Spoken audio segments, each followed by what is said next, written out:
Fala aí, pessoal. Vamos para mais um bloco sobre demografia. E nessa aula, após a parte que nós falamos sobre o panorama geral da população mundial, vamos para uma parte de mais de conceitos, né? De, de conceitos-chave para demografia. Eu costumo dizer que para uma prova que envolve esse tema de demografia, aqui é como se eu estivesse ensinando inicialmente uma linguagem, um tipo de forma de comunicação mesmo, né? Quer dizer, estou passando aqui vocabulário para vocês. Mas que na prova em si, é como se você estivesse fazendo uma prova de conteúdo nessa língua demográfica. Quer dizer, aprender o vocabulário, aprender como são ditos esses termos, esses conceitos, como eles são operacionados, mas a, a partir disso vai colocar um outro desafio que é responder a um conteúdo. Ou seja, é um primeiro passo que estamos dando aqui de aprender essa forma de linguagem, tá? Por isso que eu insisto que alguns desses conceitos têm que estar muito bem afiados, muito bem na ponta da língua. E aqui eu coloco uma lista de conceitos, assim, bem objetivos. Existem mais, que eu poderia estar colocando aqui, mas eu resolvi deixar aqueles que são mais fundamentais por conta para não ter excesso nesse momento de informações, tá? Então, rapidamente vamos falar aqui. Natalidade é uma taxa, tá? É uma natalidade. Nascidos por 1.000 habitantes. Então, um determinado ano, principalmente anos, né, que são o período temporal utilizado geralmente é o ano. Quantos nascidos por 1.000 habitantes. Então, pega a população total e em cada fragmento de mil, quantos nasceram aquele ano, tá? E a mortalidade, igualmente, mortes por 1.000 habitantes. Daquele ano, da população total, em fragmentos de 1.000, quantos que morreram naquele ano, tá? Isso, né, a natalidade bem colocada, a mortalidade bem colocada, tem a fecundidade. A fecundidade é diferente de natalidade. Isso não pode ser confundido, tá? Fecundidade é nascidos por mulher em idade fértil, que é considerado estatisticamente entre 14 e 49 anos.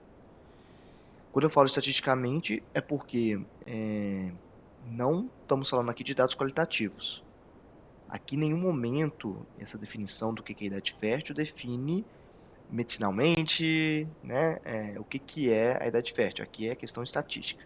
Entre 14 e 49 anos é entendido como um corte importante para definir o que é isso, tá bom?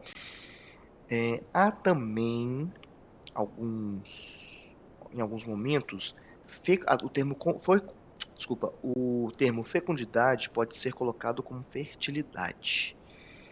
Aqui é um problema que envolve principalmente, quer dizer, envolve inicialmente um problema de tradução, porque no inglês usa o termo fertilidade, porém aí se traduz como fecundidade ou fertilidade, então acaba sendo a mesma coisa. Porém, existem diferenças que numa próxima aula vamos falar mais sobre esse assunto, sobre essa diferença entre fecundidade e fertilidade, porém, ao mesmo tempo, alguns textos podem ser colocados como igual. Isso vai envolver muita pragmática. Qual que é o contexto? Aí você vai ter que saber identificar do que está falando. Mas, basicamente, existem dois sentidos diferentes para fecundidade e para fertilidade, mas que podem ser colocados como uma mesma coisa, como principalmente fecundidade, tudo ser fecundidade. Expectativa de vida ou esperança de vida ao nascer é a mesma coisa. Que ele dá, né? É um número em idade. E o que ele significa, né? Quanto maior, mais a longevidade daquela população. Mas como que ele é calculado? Ele é calculado pela média da idade de falecimento. Ou seja, de todas as pessoas que morreram naquele ano, naquele país, naquela unidade territorial como um todo, não importa se é um país, se é um estado, uma região, um município, qual é a idade de cada um? Então, quantos morreram, qual é a idade de cada um, soma as idades dividido pela quantidade de pessoas que morreram. Isso aí vai dar o resultado expectativa de vida, tá? E por fim, a taxa de dependência, ou razão de dependência. Daí é um outro termo muito importante, uma taxa muito importante, que é o quê? É a razão entre a população, de idade inativa, que são idosos e crianças, e a população em idade ativa, a PIA, tá? Nós vamos voltar a falar disso em outro assunto, quando a gente for falar sobre o Brasil, mas é importante dizer, é a população que é dependente pela população que não é dependente. Lembrando mais uma vez que esses dados aqui não são qualitativos, são dados estrategicamente estatísticos. E aqui é outro ponto que eu acho que assim é importante até, né, se for necessário, dar um pause para analisar o que eu vou falar aqui, porque esse gráfico de Warren Thompson é muito importante para entender a dinâmica demográfica de cada unidade territorial. Vamos colocar aqui países, né? Muito interessante para entender, muito importante para entender a dinâmica demográfica dos países. Aqui nós temos esse gráfico que, como você pode ver, ele está abstrato em termos de numéricos, né? Então, essas taxas e o tempo que passa depende de muito de cada país, porém, todo país passou, está passando ou vai passar por essas fases demográficas. Então, muita atenção, tá? Nessa primeira fase, que aí está colocado como pré-transição, repare só.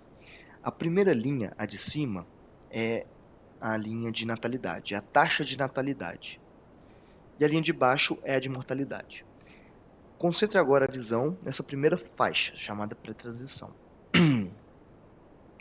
A linha de cima, a natalidade, está alta, certo? Está na verdade, na maior taxa do período analisado, né?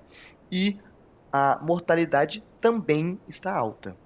A natalidade, nesse caso, está mais alta que a mortalidade. Ou seja, tem mais nascimentos por mil do que mortes por mil.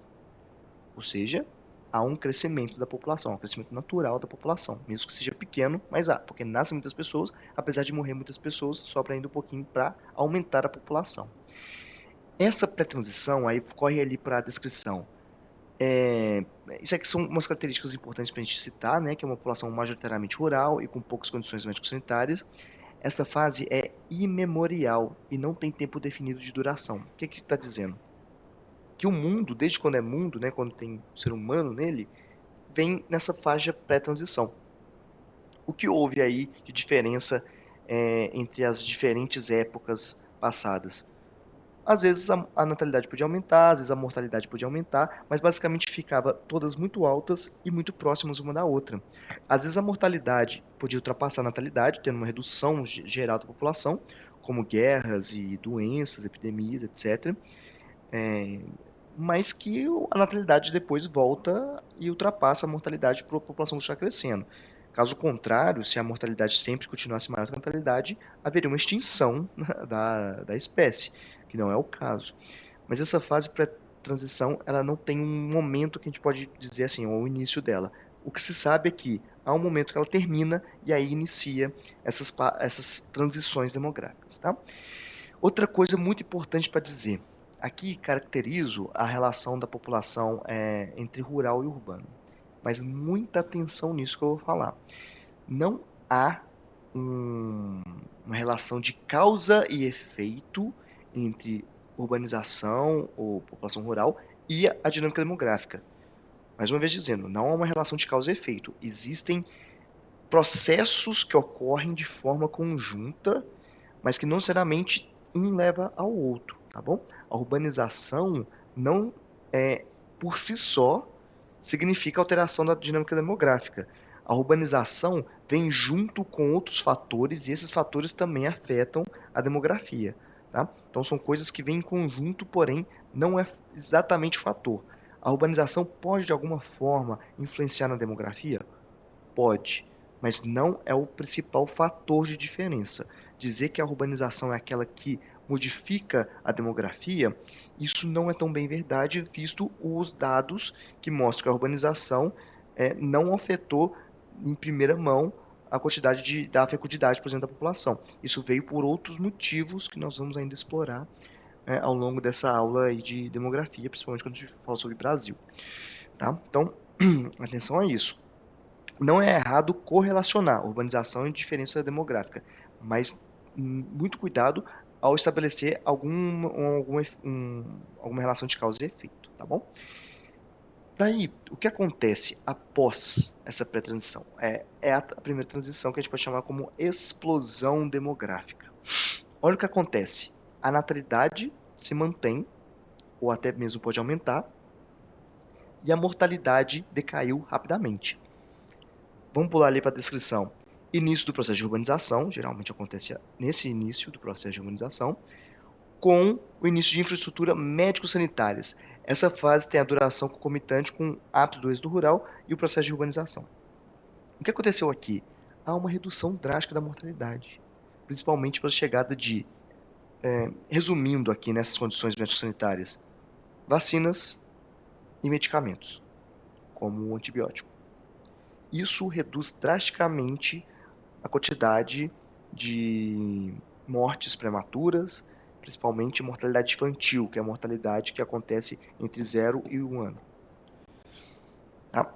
Isso já é uma modificação muito forte da estrutura demográfica, porque para de morrer pessoas de forma precoce a um nível bem significante, a ponto da população aumentar rapidamente, né?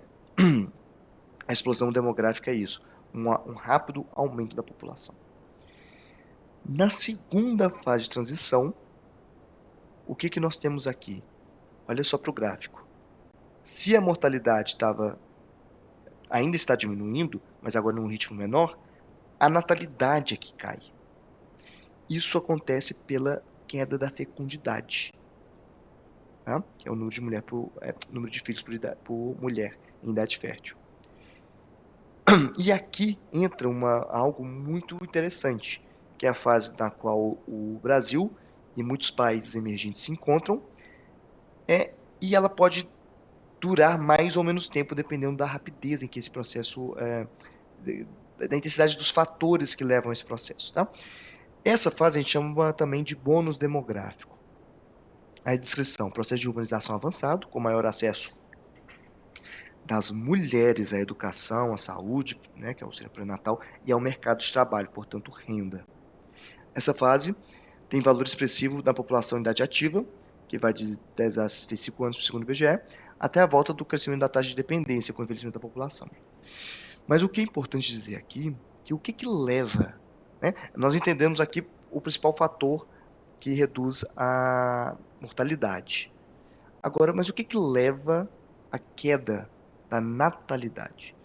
Isso tem mais do que o processo de urbanização, que não é um fator, lembrando, é um processo coincidente, é o acesso da população aos serviços de educação, né, informação, à saúde, aos métodos anticonceptivos, mas principalmente a renda, e nesse caso da renda, população feminina, uma vez que rompe uma estrutura relacionada aos papéis sociais, a estabelecimento de papéis sociais, quando a renda é concentrada só na população masculina. Então há um rompimento dessa estrutura patriarcal que põe um novo sentido da formação de famílias. Não como a mulher como reprodutora, mas uma mulher como uma possível provedora do lar. Portanto, que pode escolher ali a quantidade de ter filhos. Tá? É muito importante. Isso é um fator demográfico. Né? O acesso da mulher à renda, principalmente, à educação e a serviços mínimos de saúde. Isso é um fator. Isso modifica. Tá bom? E aí, já indo para a última fase aqui conhecida, é o envelhecimento. No envelhecimento nós vemos a natalidade mais uma vez estar próxima da mortalidade, só que agora não com as duas taxas altas, mas as duas taxas baixas. Nesse caso, a natalidade, isso depende muito de cada local, pode até ser ultrapassada pela mortalidade, e aí sim há uma implosão demográfica em alguns países, certo? O crescimento natural pode estar menor do que desculpa, não o crescimento natural, o crescimento natural pode estar negativo, né? Portanto, um decrescimento da população. Alguns países já vivenciam isso, porém, alguns desses países que vivem isso estão equilibrando o crescimento da população a partir da imigração. Aqueles que não conseguem equilibrar com a imigração acaba realmente reduzindo a população, como é o caso de alguns países, tal como a Rússia, que a população já encolheu de um tempo para cá, tá bom? Uma vez tendo entendido essa dinâmica demográfica, suas fases, seus motivos, aí sim nós podemos passar para frente. Qual que é a forma que a gente pode expressar, né, que nós podemos expressar a população de um país?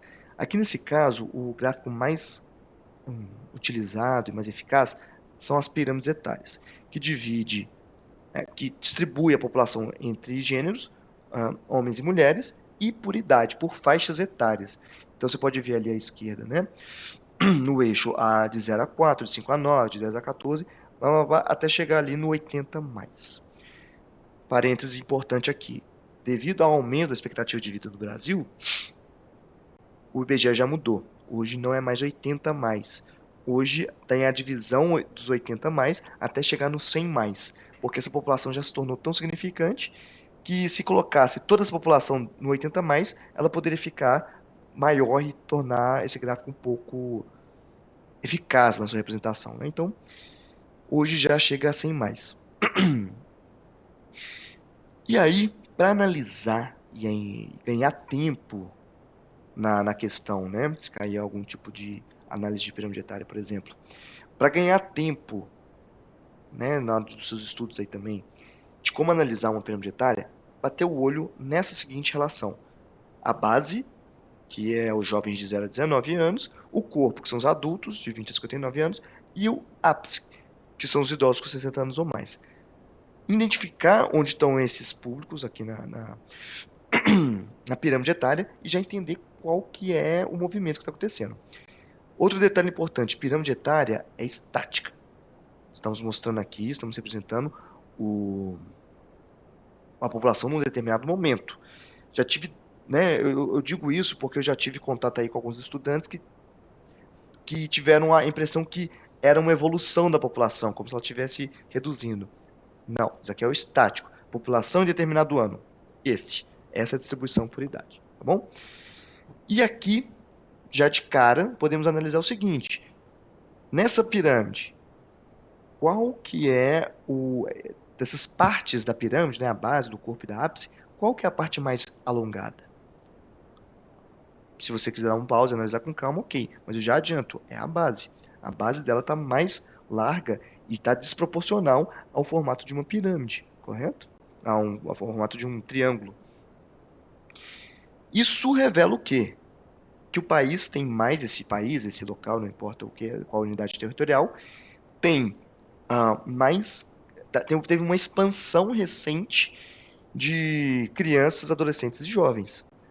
O que indica, e ao mesmo tempo, essa expansão não atingiu a vida adulta nem a idosa. Isso indica uma explosão demográfica. A base mais larga em relação ao corpo e à ápice é uma explosão demográfica. Tá? Isso é uma forma de você já analisar rapidamente. Mas agora vamos expandir o nosso exercício de analisar pirâmides com essas três daqui. Então, se quiser dar um pause no vídeo e analisar com calma, faça isso. Temos aqui três pirâmides etárias de momentos diferentes, que aqui nós não sabemos o que. Mas, olha só, aquela primeira, mais uma vez, a base mais larga, indicando claramente uma explosão demográfica.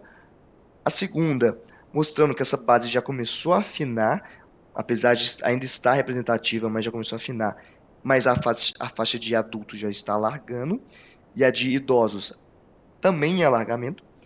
E, finalmente, a última pirâmide etária mostra que adultos mais velhos e idosos já está bem mais larga.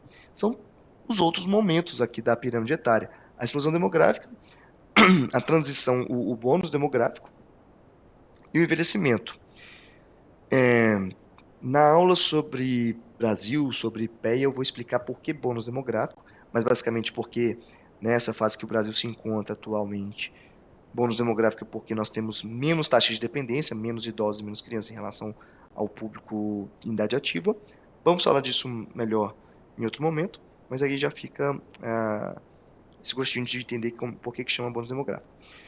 Mas aí, pessoal, é importante analisar dessa forma, tá? Bem objetiva, prática, para você conseguir já responder uma questão. Aqui vem os nomes, né, de que cada período significa. E aqui nós temos o seguinte, a caracterização de cada etapa. Então, atenção aqui. Na explosão demográfica, nós temos natalidade alta, mortalidade abaixando. O processo é de abaixar, né? Não está baixo, está abaixando. E a fecundidade é alta. Por outro lado, a expectativa de vida é baixa. Naquele país, as pessoas morrem mais precocemente. Naquele momento, né? Ou naquele país. O bônus demográfico, a natalidade está abaixando, não é baixa, está abaixando. A mortalidade já está baixa e a fecundidade abaixando. Expectativa de vida aumentando. E por fim, o envelhecimento. Natalidade baixa, mortalidade estável, lembrando que estável porque não tem como diminuir mais a mortalidade, uma vez que a imortalidade, né, até então não é viável, não foi descoberta ou inventada, mas pode até de alguma forma aumentar, porque uma vez que o público idoso tem mais proporção naquele momento, a mortalidade, né, que é por 1.000 habitantes, pode até aumentar. E a fecundidade baixa, menor que 2,1. Por que eu coloquei aqui 2,1? Porque, segundo a ONU, quando a fecundidade está em 2,1, significa que há uma reposição. Esse número, 2,1, é um parâmetro para compreender se aquele país está mais do que repondo ou não está repondo a população. Tá? Então, é algo que é desejável para os países estar próximos de 2,1, um pouco acima, mas nunca para baixo, por conta dessa não reposição da população. Mas que, já adianto para vocês, é o que está acontecendo em grande parte de países ricos, industrializados e alguns países emergentes. Lembrando que a fecundidade pode estar abaixo de 2,1, não está repondo, porém a população pode continuar crescendo. Isso que gera uma confusão. Nós vamos ver na aula sobre a. Eu acho que a gente vai falar aqui sobre isso quando a gente estiver analisando o Brasil, que eu vou explicar a diferença de fecundidade e fertilidade, que eu acabei de falar, né? Que existe essa diferença, mas que às vezes é colocado como a mesma coisa. E por fim, a expectativa alta, geralmente acima de 80 anos, né? O que é bem interessante. E inclusive, só para título de curiosidade, essas aqui são as pirâmides etárias representando o Brasil em cada um desses anos, sendo que 2040 é uma projeção. Ou seja, estamos aqui já até começando a entrar na discussão sobre a demografia brasileira. Esses mapas que eu trago, eu acho que vale a pena também depois dar um pause, analisar ele com calma. Mas antes eu só queria contar para você o que é isso, o que são esses mapas. Aqui mostra a taxa de fecundidade a nível mundial. Quanto mais vermelho, maior a taxa de fecundidade. E aí o amarelo vai reduzindo, chegando ao verde e finalmente ao azul, o azul escuro, que são as taxas menores de fecundidade. Olha só que entre 1950 e 1955, a taxa de fecundidade era muito alta na África, em parte ali do Oriente Médio, né, da Ásia. Da Ásia como um todo, para falar a verdade, né? Menos na Rússia, basicamente, no Cazaquistão, mas muito grande também na América Latina, com exceção à Argentina e Uruguai, mas muito alta nesses todos esses continentes. E que isso, em 1980 a 85, nós já temos uma mudança desse padrão, concentrando a fecundidade alta só naqueles países africanos do Oriente Médio. Isso se faz ainda mais verdade em 2020, entre 2020 e 2025, lembrando que isso aí também está jogando aí para uma projeção, né? E as projeções geralmente acertam nesse sentido, porque é um comportamento padronizado, mas que o mundo todo, basicamente, já está mostrando uma fecundidade muito baixa e até mesmo abaixo de 2,1, e alguns países concentrados ali na África, no Oriente Médio e um pouco na Ásia, no Sudoeste Asiático, mantendo uma fecundidade um pouco mais alta. Isso nós já vimos no bloco passado, mas que esses são países que, apesar de estar alto, está em processo de redução. Isso mostra que, de forma geral, o mundo todo está reduzindo a sua fecundidade, algo muito diferente do que se via há 70 anos atrás. Aí vem uma discussão. Existe alguma relação entre fecundidade e IDH? Essa pergunta eu vou deixar só como reflexão. No próximo bloco sobre teorias demográficas, nós tentarmos chegar aí a alguma conclusão, ou pelo menos aprofundar mais nessa reflexão. E para finalizar a aula de hoje, eu queria só trazer um rápido caso, um estudo de caso que eu estou chamando aqui do Japão, para mostrar como é que funciona, né, essa questão do envelhecimento e até mesmo dos problemas que o envelhecimento pode trazer em termos econômicos. Mas temos aqui as pirâmides etárias do Japão em 3 momentos diferentes, 1950, 2004, 2050. 2050, mais uma vez, é uma projeção, uma estimativa. Atenção, toda vez que for ver uma estimativa, lembrando que estimativas são pertinentes em termos demográficos, uma vez que elas correspondem a uma série de análises estatísticas de comportamento, é importante saber qual ano que foi feita essa estatística, tá? Uma vez que alguns acontecimentos podem influenciar e essa estatística ser refeita. Nesse caso, essa estimativa que eu coloco aqui foi feita em 2004. E provavelmente a estimativa de 2050 pode estar superestimada, uma vez que houve a pandemia nesse processo que alterou a dinâmica demográfica no mundo como um todo. Mas, de toda forma, o que a estimativa para o Japão é para 2050, o que pode estar mudando é que pode ter adiantado essa estimativa para alguns anos, 5 anos mais cedo ou 10 anos, tá? Então, acaba que vai acontecer isso, seja em 2050 ou antes. O que está sendo mostrado aqui? Que o Japão, se o Japão está vivendo uma explosão demográfica em 1950, como mostra ali a pirâmide, e aí esteja preparado para analisar isso rapidamente, né? Bater o olho, olha só, já dá para ver que houve uma explosão demográfica nesse momento. Em 2004, o Japão já está vivendo um bônus demográfico, uma vez que a população adulta está bem representada, né, na sua maior representação em relação à população geral, 66%, como vocês podem ver ali.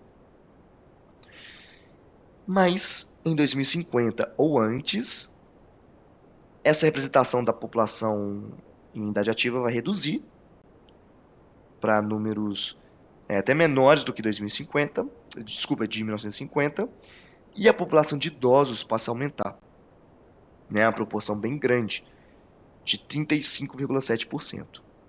Então, o que tem aqui, né? Primeiro, o Japão é uma potência econômica e geopolítica, não é um país qualquer. E tem uma projeção de encolhimento da população. Uma vez que ela não está se repondo e que ela está envelhecendo, a projeção é de redução da população. Se isso não for controlado por imigração, né, não tiver incentivo à imigração ou incentivo à natalidade eficaz, a estimativa é que a população reduza. E daí tem um alerta para uma crise econômica por questão demográfica. Lembrando que crises econômicas geralmente são por causas econômicas, ou como a crise econômica gerada pela pandemia foi uma questão muito específica, uma crise econômica causada por questões sanitárias. O Japão pode vivenciar uma crise econômica por motivos demográficos, falta de população, redução da população, desculpa. E aí o Japão já está agindo em relação a isso, porque, diferente de uma pandemia em que já conseguiu produzir uma vacina e já conseguiu vacinar a população e evitar mais perdas, caso demográfico, a ação e resposta demora muito mais. Então aqui nós já temos, né, essas políticas natalistas, por exemplo, o foco em casais que já possuem filhos, ou seja, estão incentivando aqueles casais que já têm filhos a terem mais, em vez de ter aqueles casais que não querem ter filhos, não está querendo incentivar eles a ter filhos, né, porque é mais fácil aqueles que já têm filhos. Foco também em questões culturais, a questão da aversão a relacionamentos muito presente no Japão. O custeio de gastos para famílias, uma vez que o filho, ainda mais no país com grande inflação, é muito custoso, né, para as famílias, às vezes é o principal fator para não ter filhos. E, de alguma forma, conseguiram um resultado, aumentando a fecundidade de 1,2, que é muito baixo, para 1,4, que continua abaixo de 2,1, mas já é um resultado, né?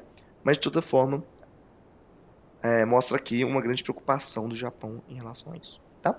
Aqui a ideia é só mostrar um caso específico que isso realmente acontece, tá?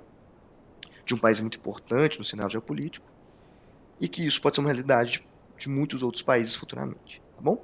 Pessoal, o bloco hoje foi um pouco mais esticado, vimos muitas questões aqui relacionadas a conceitos, taxas, até estudos de caso. Na próxima aula vamos falar sobre teorias demográficas, e eu espero que seja uma aula até mais assim, tranquila para absorver aí o conteúdo, tá bom? Até mais.